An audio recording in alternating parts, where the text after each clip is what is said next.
Timbul lagi ceramah Ustaz Muhaizat dengan ciptaan terawai lah Nur Muhammad dari hadis Jabir. Boleh tolong cek hadis ni tak Ustaz? Hadis tak sahih. Berkaitan tentang hadis-hadis yang menyebutkan tentang Nur Muhammad. Nur Muhammad daripada sudut hakikat. Kalau Nur Muhammad yang boleh difahami dengan maksud dia adalah nur yang maksud hidayah, memberi cahaya daripada kegelapan kepada cahaya, maka tak ada masalah. Tetapi kalau dia memaksudkan bahawa nur itu adalah nur, hakikat Nur Muhammad, hadis-hadis yang menyebutkan tentang hakikat Nur Muhammad adalah hadis-hadis yang tidak sahih. Hadis-hadis yang tidak sahih. Saya ni beberapa kali jugalah, ada 2 orang daripada kalangan ustaz-ustaz kita yang bagus jugalah. Tapi cumanya itulah, ada 2 orang ustaz kita ni, hampir setiap hari orang komen, orang minta saya untuk react. Iaitu yang pertama Ustaz Zainul Asri dan juga Ustaz Muhaizat. 2 orang ni selalu setiap hari, hampir setiap hari orang minta saya komen. Cumanya saya kadang-kadang duk fikir, isu tu berat ke isu tu ringan? Isu berat ke isu tu ringan? Kalau macam isu Nur Muhammad dan sebagainya, biasa saya tidak akan mengulas. Saya tidak buat ulasan lah. Yang tu bagi dekat Ustaz Nur Darus lah. Tapi cuma gelisah jugalah kan. Ustaz-ustaz ni, dia orang keluarkan pandangan-pandangan sesuka hati. Tapi itulah, tak apalah. Kita serah lah. Saya pun tak nak berlebih-lebihan. Sebab saya antara kalau Ustaz Zainul Asri tu, saya hormatlah beliau. Dua-dua ni saya hormat. Dua-dua ni saya hormat. Walaupun dia orang anggap saya macam mana, saya tak tahu. Bahkan saya tak pernah dengar apa dia orang sebut tentang saya. Saya tak tahu yang tu. Cumanya, daripada sudut saya menganggap mereka, saya menganggap mereka sebagai sebagai 2 orang individu yang dianggap sebagai tokoh lah, tokoh masyarakat. Saya menganggap begitulah. Bahkan Ustaz Muhaizat sendiri pun saya menganggap bahawa dia adalah seorang ustaz pondok yang mempunyai ilmu dan banyak memberikan manfaat kepada masyarakat. Kalau sudut peribadi nak dibandingkan sudut peribadi, orang lain setiap orang suka hati, tapi cumanya pada peribadi saya lebih suka, kalau nak banding Ustaz Muhaizat dengan Ustaz Zainul Asri, saya lebih suka Ustaz Muhaizat lah nak bandingkan dengan Ustaz Zainul Asri. Itu sekadar kesukaan setiap orang yang mungkin berbeza. Awak suka biru, saya suka hitam. Awak suka merah, saya suka pink. Kan? Kesukaan biasa saja yang tidak menyebabkan kita menzalimi satu-satu pihak. Tapi cuma begitulah. Kadang-kadang bila sering kali sangat daripada 2 tokoh ni keluarkan kenyataan-kenyataan yang kadang-kadang merimaskan kita, saya kadang-kadang duk fikir nak menjawab ke tak menjawab, nak menjawab ke tak menjawab. Sebab saya suka kalau di channel saya ni dia ada variation tau. Ada kita react orang yang berbeza-beza lah. Ini asyik-asyik Ustaz Muhaizat, asyik-asyik Ustaz Muhaizat, tak Ustaz Muhaizat, Ustaz Zainul Asri. Dua-dua tu je. Tapi itulah nak tolak macam mana kan. Mereka tu yang isu mereka tu yang naik tinggi. Kalau tengok daripada view dekat YouTube, Ustaz Muhaizat punya view tinggi. Jadi benda tu ramai orang yang tak faham ataupun ramai orang yang akan bertanya tu, benda tu tak mustahil lah. Benda tu boleh berlaku lah. Dan memang telah berlaku pun. Tapi itulah, saya kadang-kadang memang saya akan menjawab juga. Saya akan menjawab. Cuma kadang-kadang saya rasa berat hati. Saya bimbang. Orang fikir 2 orang tokoh ni sampai ke tahap kita kata tak kena ambil tindakan sungguh kepada mereka, buang daripada tempat pengajian. Saya bimbang sampai ke tahap itulah. Sebab bagi saya, khususnya Ustaz Muhaizat, saya menganggap bahawa dia adalah seorang tokoh muda pondok yang bagus. Saya menganggap daripada sudut bagus ni daripada sudut itulah. Adakah dia tak amanah? Dia amanah. Daripada sudut amanah, Ustaz Muhaizat amanah. Cuma penukilan sumber-sumber yang tu kita perhalusi. Tapi daripada sudut amanah, saya fikir dia adalah seorang yang amanah dengan ilmu. Bahkan kalau awak tengok video-video saya sebelum ni, ada beberapa isu yang saya memuji Ustaz Muhaizat. Sebab apa? Sebab dia ada metod-metod yang orang-orang sebelum ni tak pakai metod tu. Metod-metod yang kadang-kadang ada macam metod tabayun, kadang-kadang metod yang bersifat moden sedikit. So benda-benda macam tu. Benda-benda macam tu wujud pada Ustaz Muhaizat.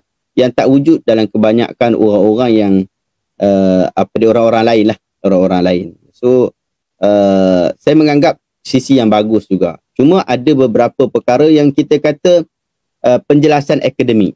Yang kadang mungkin Ustaz Muhaizat dia hanya meriwayatkan.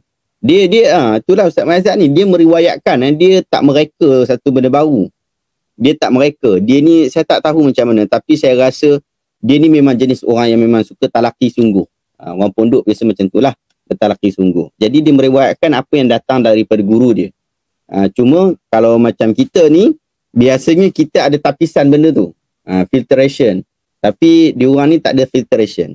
Tak ada filtration dalam bab tu. Apa yang guru kata, itulah yang akan terus diguna pakai.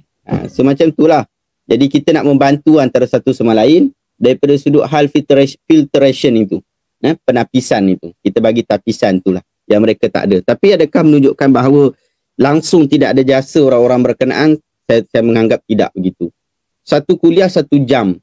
Kalaulah orang tu merapu, kita akan perasan dia merapu daripada pukul 8 sampai pukul 8 sampai pukul 9. Dia meraban. Kalau dia merapu. Tapi biasanya ustaz-ustaz ini, contohnya Ustaz Muhaizat ni dia taklah macam tu. Kalau kita tengok dalam kuliah dia 8 sampai 9 tu, mungkin minit yang terakhir, ataupun minit yang awal, ataupun minit yang pertengahan. Selain daripada tu, okey, tak masalah. Itu. Ada seorang lagi Ustaz Zainul Asri tu, dia punya lain sikit lah kot. Mungkin sebab dia mengajar dengan kepada anak murid dia, bukan kepada umum. Mungkin level ke apa, saya tak tahu lah. Tapi itulah. Saya sedang memuji Ustaz Muhaizat. Sebab apa saya puji Ustaz Muhaizat? Memang saya rasa dia masukkan yang layak untuk dipuji. Saya suka Ustaz Muhaizat. Saya sangat suka Ustaz Muhaizat. Walaupun awak faham, awak pun tahu bahawa dari sudut metod, manhaj, saya dengan Ustaz Muhaizat berbeza. Saya dengan Ustaz Muhaizat, metodnya berbeza, cukup berbeza. Tetapi saya suka disebabkan isu akademik. Yang mana saya fikir Ustaz Muhaizat jujur dalam bab tu. Tak tahulah orang fikir macam mana kan. Sebab saya tidak ada suuzon kepada ustaz-ustaz kita ni. Tak ada suuzon kepada ustaz-ustaz kita ni. Saya menganggap umat Islam ni, terutama ustaz-ustaz kita yang mengaji ni, mereka memang dah ada satu niat yang ikhlas di dalam menyampaikan ilmu. Mungkin metod dia tak sama dengan metod kita. Orang tasawuf macam Ustaz Muhaizat, Ustaz Zainul Asri, diorang ni orang tasawuf. Bila orang tasawuf, dia ada metod orang tasawuf. Metod fiqah orang tasawuf. Dia memang benda ni bukan rahsia lagi. Dia memang ada kaitan metod-metod tu. Al-Asy'ariyah yang falsafi. Asy'ariyah yang dia ada masuk falsafah. Asy'ariyah yang sufi. Dengan Asy'ariyah yang tak sufi, tak sama. Bentuk tu tak sama. Cara dia mengambil dalil tak sama. Padahal Asy'ariyah juga. Tapi daripada sudut itu, memang kita kata memang ia wujud. Bahkan bukan daripada sudut orang-orang yang simple macam ataupun orang yang kita anggap level-level ustaz-ustaz kita macam Ustaz Muhaizat ni. Tapi level ulama'-ulama' besar, tokoh-tokoh besar pun, kalau kita selalu dengar dan kita selalu tengok, maka kita akan dapati bahawa ia juga berlaku kepada tokoh-tokoh besar kita. Macam isu Nur Muhammad. Nur Muhammad adalah critical issue. Nur Muhammad. Pun begitu, benda-benda macam ni juga menjadi perbincangan ulama'-ulama' besar kita juga. Oleh sebab tu, bila kita nak buat satu video reaction, saya biasa Ustaz Muhaizat punya video, saya tak pernah ambil masa sekejap untuk nak buat video reaction dia. Saya pasti akan ambil masa yang panjang untuk nak buat video reaction dia. Macam contoh dulu dia sebut berkaitan tentang mimpi jumpa Nabi SAW kan, mimpi jumpa Nabi tu dalam kadar bentuk surah. Apa yang dia sebut tu memang wujud dia dalam kitab pun. Tapi cumanya wujud dalam kitab lah. Benda tu wujud dalam kitab. Tapi adakah benda tu adalah yang terbaik untuk dipegang? Jadi yang tu yang kita membuat kajian akademik berkaitan tahap bahkan. Sebab tu saya kata saya suka Ustaz Muhaizat. Walaupun dia sebut kadang-kadang kita rasa risau dan sebagainya, tetapi benda yang dia sebut tu mudah dicari. Berbanding dengan seorang lagi. Ustaz yang seorang lagi tu, Hafizahullah. Seorang lagi tu, dia ada masalah sikit. Saya tak selesa. Saya boleh buat video reaction, secara jujur dah saya cakap. Saya boleh buat video reaction untuk Ustaz Zainul Asri sekejap je. Sekejap je saya boleh buat. Sebab apa? Sebab fakta tak ada. Sangat tipis lah. Adalah satu isu yang saya rasa panjang juga saya buat penelitian berkaitan tentang tangkal. Kan, tangkal dengan bacaan Al-Quran. Sebab memang itu memang dibincangkan oleh para ulama berkaitan tentang isu itu. Tapi dalam bab-bab yang lain, dalam bab takik rumah baca ni, lepas tu dengan apa dia Bulia bin Mulkan lah apa semua tu, yang tu sekejap je kita buat semakkan. Sebabnya dia kualiti ilmu tu kurang. Ini pandangan peribadi saja. Dia bukan nak judge pada individu. Saya memang tak judge individu. Saya memang menghormati Ustaz Zainul Asri. Bahkan saya sebut Hafizahullah. Bahkan dia tua, pakcik lah. Tua lah kita kata standard umur tak sampai umur ayah saya lagi tua. Tapi cuma lebih kurang macam tu lah. Tembak ayah-ayah kita lah. So kita menghormati orang-orang tua kita ni. Tapi cuma begitu, saya just nak buat perbandingan. Kalau Ustaz Zainul Asri ni cepat saya buat video reaction ni. Senang. Sebab orang yang level bukan level pendidikan, saya minta maaf daripada sudut level kefahamannya rendah, saya minta maaf saya pakai perkataan ni, level kefahamannya rendah, dia mudah untuk dicantas. Kan? Tapi kalaulah dia levelnya lebih tinggi, jadi kita perlu membuat kajian. Pada saya secara peribadi, walaupun dari sudut umur mungkin berbeza. Ustaz Muhaizat, pada saya secara peribadi, saya minta maaf. Ustaz Muhaizat lebih berilmu daripada Ustaz Zainul Asri. Pada saya secara peribadi. Disebabkan apa? Daripada sudut confirm betul begitu, itu di sisi Allah, demikian juga di sisi ustaz-ustaz berkenaan lah kan. Kita pun tak tahu yang mana satu. Tapi cuma daripada sudut pengalaman saya membuat video reaction terhadap kedua-dua tokoh ini, saya tengok Ustaz Muhaizat lebih akademik daripada sudut hal berkenaan. Tapi isu akademik dalam sistem metod dia, kita tahu Ustaz Muhaizat adalah seorang Asy'ariyah dan dia seorang Sufi. Dua orang Asy'ariyah, dia adalah seorang Sufi dan dia orang yang mengaji pondok, dan kita tahu background tu. Bila kita tahu background tu, kita tahu bagaimana cara fikir dia. Demikian juga Ustaz Zainul Asri, Ustaz Engku ke siapa ke, kita kena tahu siapa dia dan kita kena tahu background pendidikan dia. Lalu kita faham bagaimana cara dia berfikir. Jadi saya faham dengan kaedah-kaedah tu, dan saya gemar kepada Ustaz Muhaizat disebabkan daripada sudut bagaimana dia menyampaikan. Itulah. Tidak ada taksub dalam bab ni, dan saya nak declare juga di sini, saya nak bagi penjelasan bahawa dia tidaklah saya nak merendahkan sesiapa dalam bab ni, tetapi kita sebutkan tentang pengalaman saya membuat video reaction.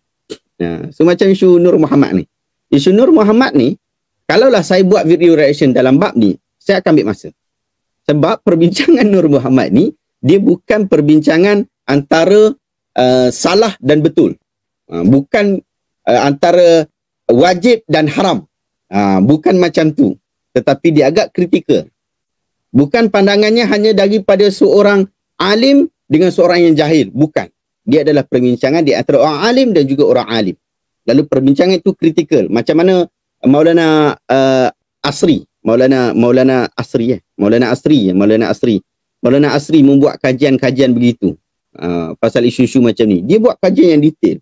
Sebab perbincangan itu bukan perbincangan sekadar kita sembang saja-saja, tetapi memang ada perbincangan akademik dalam bab berkenaan. Lalu apabila kita nak buat satu video kritikan, maka kita beri kritikan yang bersifat akademik juga. Sebab tu macam isu Nur Muhammad dan sebagainya ni, isu-isu akidah, biasa saya tak ambil involve dalam bab ni. Saya tak involve isu-isu akidah. Kalau saya nak ulas pun, mungkin saya akan ulas berkaitan tentang hadis Jabir ni yang disebutkan ni. Hadis tu apakah statusnya? Yang tu saja. Lebih daripada tu, mungkin saya tidak membuat ulasan yang banyak berkaitan tentang hal berkenaan. Mungkin yang terbaik dalam bab ni pada saya adalah Ustaz Nurdurus lah. Biasanya.